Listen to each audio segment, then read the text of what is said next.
Bonjour à tous, c'est Alban. On se retrouve aujourd'hui dans la deuxième vidéo tuto sur ZBrush, dans laquelle nous allons aborder la customisation de l'interface.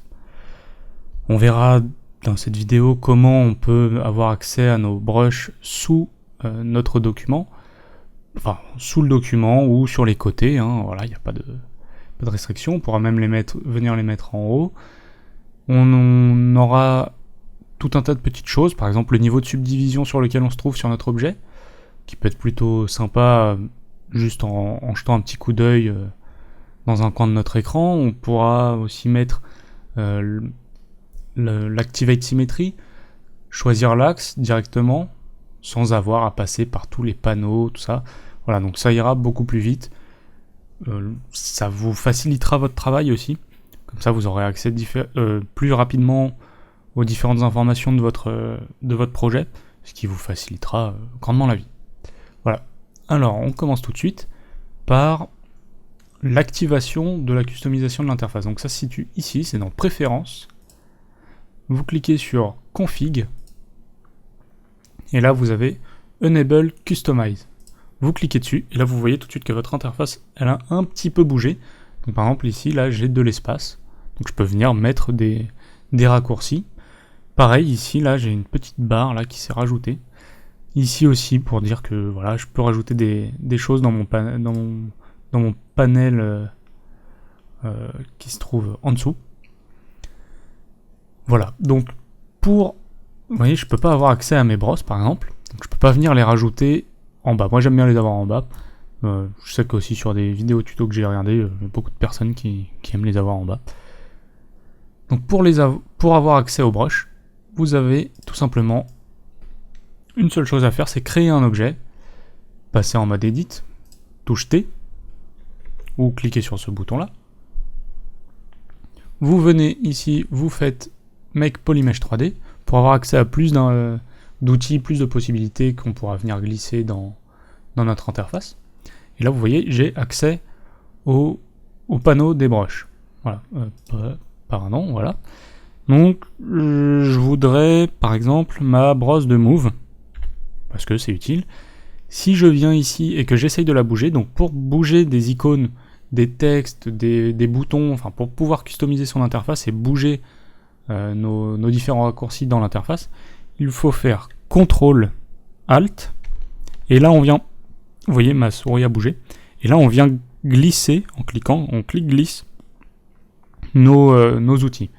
Et vous allez voir, ici je ne peux pas venir prendre ma brosse, je ne peux pas venir la prendre directement dans ce panneau là.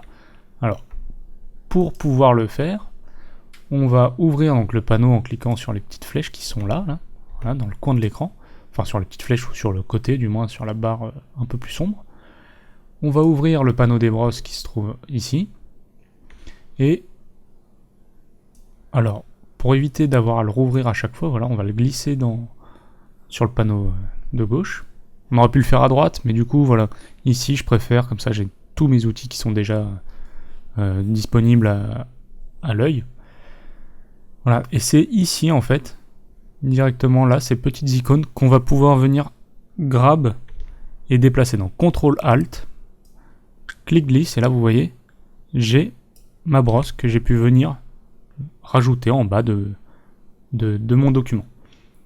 Alors, on va faire un petit trick, donc CTRL ALT, clic glisse, et là je vais essayer, vous voyez, ma brosse elle est en dessous du rectangle blanc qui s'est créé, mais comme j'ai le rectangle blanc, normalement, voilà, vous voyez, ça m'a agrandi mon panneau, et j'ai pu rajouter ma clé build-up juste en dessous.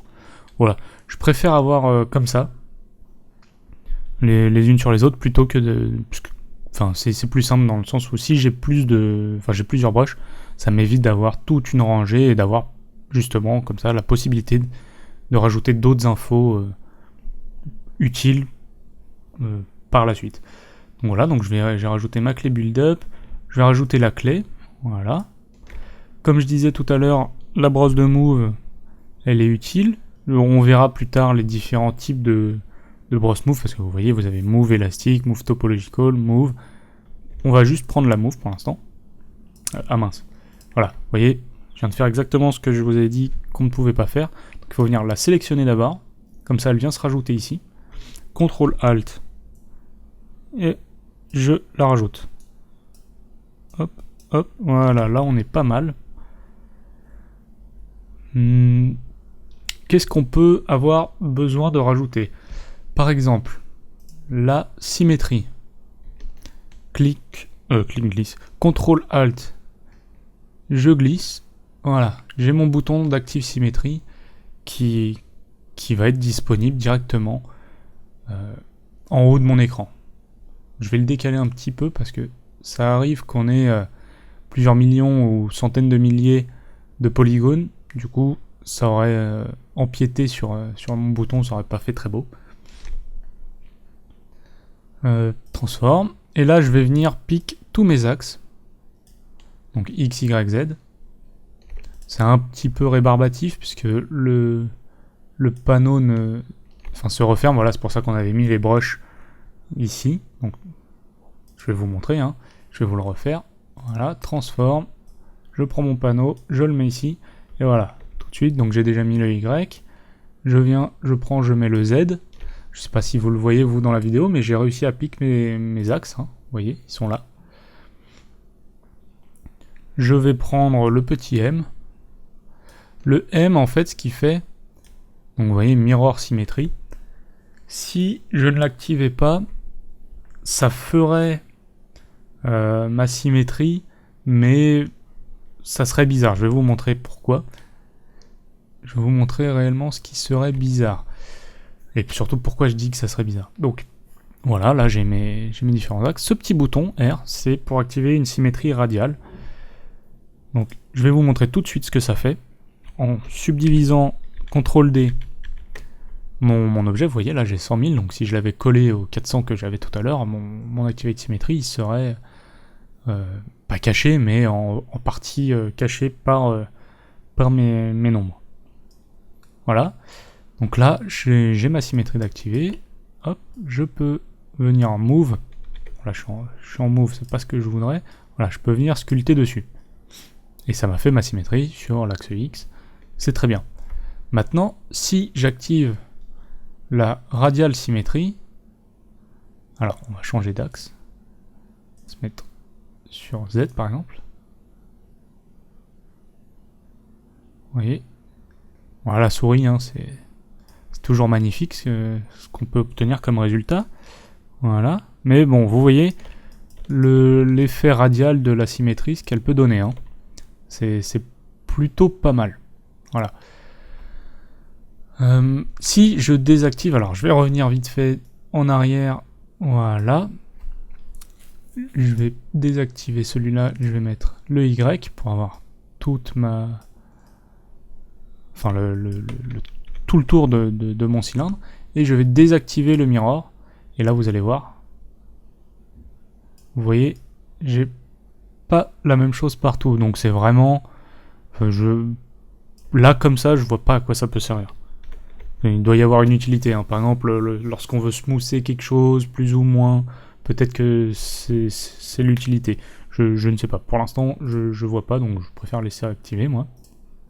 Voilà, donc là, on a notre Activate Symmetry qui sera disponible directement. On va venir rajouter... Alors, c'est limite, on va dire, l'une des choses à faire en premier. CTRL-ALT, le Enable Customize. Ça va nous éviter de venir le chercher à chaque fois dans Préférences, dans tout ça. Et on va rajouter aussi moi, je vais rajouter le Save UI. Voilà, comme ça, je pourrais sauvegarder mon UI. Ça aura l'avantage de me permettre de l'enregistrer où je veux et d'avoir une plus grande possibilité au niveau de la customisation. Par exemple, je pourrais prendre mon fichier, le mettre sur une clé USB et comme ça, paf, dès que je vais quelque part avec un ZBrush, j'aurai mon petit fichier interface. Je le glisserai dans le dossier qui va bien. Et voilà, j'aurai mon interface à moi de ZBrush qui va bien. Celle avec laquelle je suis le plus familier. Voilà, donc là on est bien. Je vais en glisser un autre. Enfin, je vais pas le glisser, je vais juste vous expliquer à quoi celui-là, le store config, il sert. En gros, Si vous avez l'intention juste de travailler chez vous ou quoi, franchement, celui-là, il est mieux, je trouve.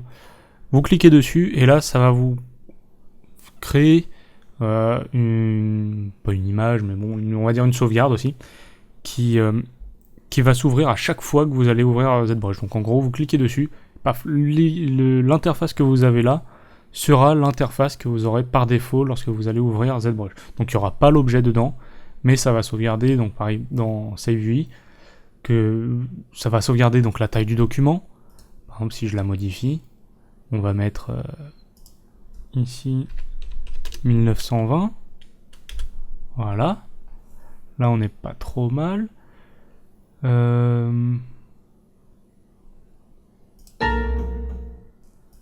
Tac, donc j'ai fait la moitié de 1920 que... Donc, c'est pas vraiment ce que je veux, donc on va la doubler plutôt. Voilà. Ah, là, vous voyez, mon cylindre, c'est devenu une partie intégrante de mon document. Bon, bah, c'est pas grave. Voilà. Je peux cliquer, glisser mon cylindre et vous verrez, donc j'avais fait des subdivisions, vous voyez, ça me les a gardées. Hein. C'est pas un problème du tout. Voilà. Hop, Alt, je glisse, petit rappel, je glisse et je peux bouger mon cylindre. Je clique à côté, je peux tourner. CTRL, je zoome. Voilà. On va venir rajouter, toujours en ayant le Enable Customize de disponible, on va venir rajouter ce petit panneau là. Moi je vais me le mettre ici. Voilà, là, bon là je l'ai placé un peu au hasard, mais après ça tient qu'à vous de venir faire des choses un peu plus précises. Je vais mettre le Del Lower et le Del Higher ici, directement disponible à côté. Je vais peut-être les écarter un petit peu, histoire de m'éviter les clics malencontreux, voilà. Je pourrais rajouter le Divide, mais bon, c'est CTRL-D, ça, voilà, ça change pas, donc c'est pas forcément le truc dont j'aurai le plus envie pour l'instant. Et je vais rajouter le Dynamesh, le gros bouton Dynamesh, voilà. Je vais me le mettre ici. Je vais rajouter la résolution aussi, toujours pratique d'avoir la résolution directement disponible. Comme ça, voilà, hop, on se dit, tiens, je vais faire un Dynamesh, hop, j'augmente la résolution, je clique dessus.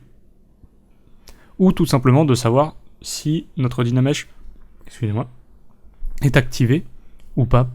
Ça nous évite de faire des contrôles. Regardez. Voilà, donc là il me dit, attention, t'as plusieurs subdivisions. Donc si je fais oui, ça va me les freeze. Donc je vais vous montrer ce que ça fait les freeze. En fait, c'est ce petit bouton là qui est ici. Ça va me les freeze. J'aurai juste à recliquer dessus pour reprendre tous mes niveaux de subdivision. Donc là, je vous montre. Parce que si je clique sur non, en fait, ça va juste tout simplement me supprimer toutes mes subdivisions et me garder la subdivision actuelle. Voilà, donc je clique sur oui. Voilà, vous voyez, c'est devenu orange. C'est-à-dire que ça a été activé. Je n'ai plus accès à mes niveaux de subdivision, hein, vous voyez. Voilà. Et par exemple, là, je peux faire un Dynamesh. Voilà, donc là, le Dynamesh, il a été fait. Maintenant, si je reclique sur Freeze Subdivision Level, vous voyez, ça a essayé de me recréer un niveau de subdivision. Voilà. Comme j'ai appliqué un Dynamesh, le niveau de détail a changé, il y a plus de points. Du coup, il me les a... ça m'a regroupé, on va dire, tous mes niveaux de subdivision, les 5 que j'avais, en juste 2. Quoi. Voilà.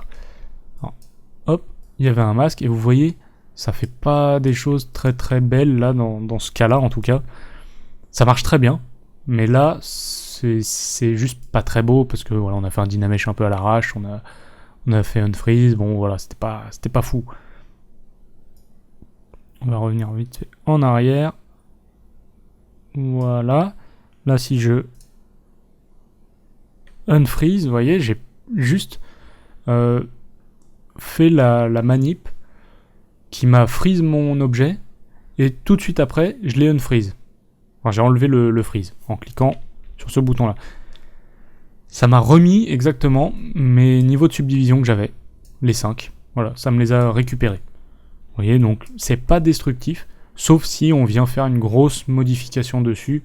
Alors là, forcément, il va y avoir des petits changements au niveau de subdivision, au niveau de l'objet en lui-même. Voilà. Ça, c'était la petite aparté qui n'avait rien à voir avec la customisation de l'interface. Voilà, donc je pense que c'est à peu près tout ce dont on a besoin de savoir au niveau de la customisation de l'interface, parce que c'est souvent la même chose. C'est-à-dire, vous cliquez sur Enable Customize, qui, je le rappelle, se situe dans Préférences, Config, Enable Customize, vous cliquez dessus, il devient orange, voilà. Moi je l'ai glissé dans l'interface, je pense que vous devriez faire la même chose. Pour les glisser, je rappelle, c'est CTRL ALT, et ensuite vous venez cliquer, glisser vos petites icônes. Pour les brushes, vous ne pouvez pas les prendre directement depuis ce panneau-là. Il faut ouvrir dans le menu le panneau brush et venir prendre celle qui se situe ici. Voilà. Pour en avoir plus, c'est simple. Vous les sélectionnez directement, voilà, ici. Et là, vous allez pouvoir les retrouver. Voilà. Elles vont venir se rajouter au fur et à mesure dans ce menu-là qui va s'agrandir. Et vous pourrez venir les piquer et les rajouter dans votre interface. Voilà. C'est tout ce qu'il y a à savoir. Donc là, on va enlever le Enable Customize. Voilà. Donc là, mon interface, elle est revenue à peu près à un niveau que... là, je trouve que c'est plutôt pas mal. Voilà, pour débuter, tout ça. On a notre niveau de subdivision. On est pas mal. On va bien penser à sauvegarder notre interface. Et vous voyez, là, vous avez l'endroit où va se sauvegarder notre interface. Vous la sauvegardez directement ici, vous ne changez pas forcément le nom, hein, je pense pas que ce soit très utile. Moi, je préfère pas le changer, comme ça au moins il n'y a pas de problème. Et vous l'enregistrez directement. Voilà. Ça a été sauvegardé successfully. Parfait. On va faire un petit test. Donc, moi je vais faire un petit ellipse, histoire que vous voyez pas tous les petits trucs que j'ai sur mon bureau. Voilà, je vous retrouve tout de suite après, une fois que j'ai relancé ZBrush, et vous verrez que mon interface n'aura pas changé. Non, je m'en fiche dessus. Voilà, donc vous voyez, j'ai réouvert mon ZBrush. Et là, vous remarquez que donc j'ai pas accès à mes brushes qui étaient ici. Elles sont là, hein, mais j'y ai pas accès. Et là, j'ai plus ma symétrie. Alors, qu'est-ce qui se passe? Pas de panique. Par exemple, si vous aviez plein de trucs, comme j'avais là, ici, par exemple, mes niveaux de subdivision, mon Dynamesh, tout ça. Là, vous voyez, j'y ai pas accès. C'est simple. C'est parce qu'en fait, vous n'avez rien pour interagir avec ces différents boutons. Vous voyez, là, rien que là, j'ai drag and drop un cylindre et tout de suite, j'ai ma symétrie déjà qui vient d'apparaître. Je passe en mode edit. Là, maintenant, du coup, j'ai accès à mes brushes. Hein, vous voyez. Voilà. Je le convertis en Polymesh 3D. Et voilà. Et j'ai accès à mes différents raccourcis que j'avais pu rajouter. Voilà. C'est donc pas de panique, hein. Si tout n'apparaît pas lorsque vous réouvrez votre interface, que vous voyez que par exemple vous avez vos brushes qui ne sont pas activables ou quoi, pensez bien à passer en mode edit avec un objet. Pensez bien à le mettre en Polymesh 3D pour avoir accès à tous les raccourcis qu'on a pu prendre qui se trouvaient dans les outils de Polymesh.